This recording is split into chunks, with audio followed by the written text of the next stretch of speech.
Et bonjour, Marc Tessier-d'Orfeuille, organisateur des rencontres internationales des voitures écologiques à Alès et délégué du club des voitures écologiques.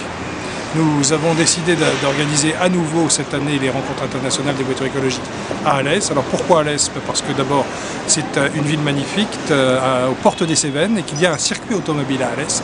Et l'originalité de ces rencontres, c'est, on va dire, 3 opérations en une. C'est un lieu de débat, un lieu d'exposition, mais un lieu aussi d'essai des voitures par les acheteurs potentiels que sont les acheteurs publics ou privés des flottes d'entreprises. Alors, quelle est la réalité économique des voitures écologiques en France ?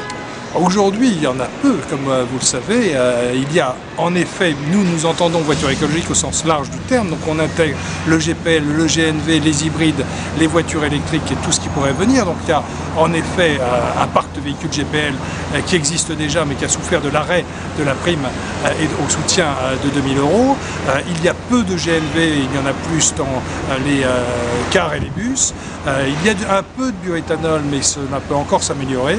Et il y a un marché, semble-t-il, gigantesque pour la voiture électrique et hybride.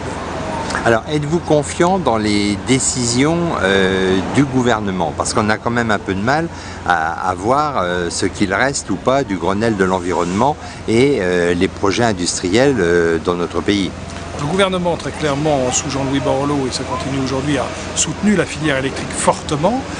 Et il y a des aides qui vont être pérennes. Notamment l'aide sur l'achat des véhicules électriques de 5 000 €.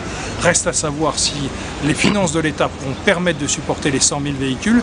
Ça sera bien évidemment débattu à l'Est, puisque le soutien du gouvernement sur la filière électrique est essentiel. Pour le reste, on va dire que c'est aussi aux consommateurs de trouver chaussures à leurs pieds. Pour l'hybride, il y a des aides. Il y a Peugeot qui va lancer une hybride. Il y a déjà les Japonais qui ont 2 hybrides qui fonctionnent sur le terrain. Et je crois beaucoup aussi à l'évolution technologique qui permettront d'avoir des véhicules moins polluants et des hybrides de 3e génération. Alors aujourd'hui, le consommateur, il se dit, bon, bioéthanol, les pompes, c'est un peu dur pour les trouver.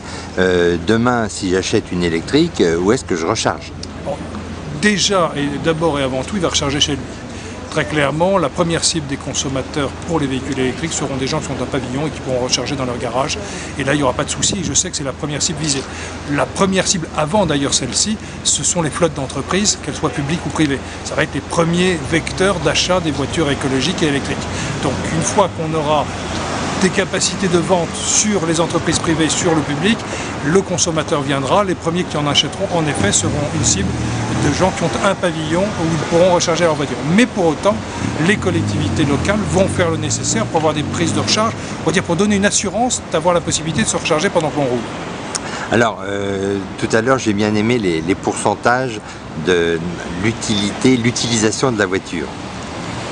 Vous avez une voiture, c'est 95% de son temps, elle ne roule pas. Donc il faut en effet que ceux qui l'hébergent quand elle ne roule pas, c'est-à-dire qu'elle stationne soit dans un parking public, soit dans un parking privé, soit dans un garage, soit sur le bord des trottoirs, mais puissent agir aussi sur l'achat et la consommation de véhicules propres. Pour être très clair, si le stationnement est moins cher pour les véhicules propres et au coût du stationnement quotidien ou au coût d'un parking à l'année, très clairement, le pouvoir public ou les gestionnaires de flottes de parking peuvent agir sur l'acte d'achat des véhicules écologiques. Je vous remercie. Merci à vous.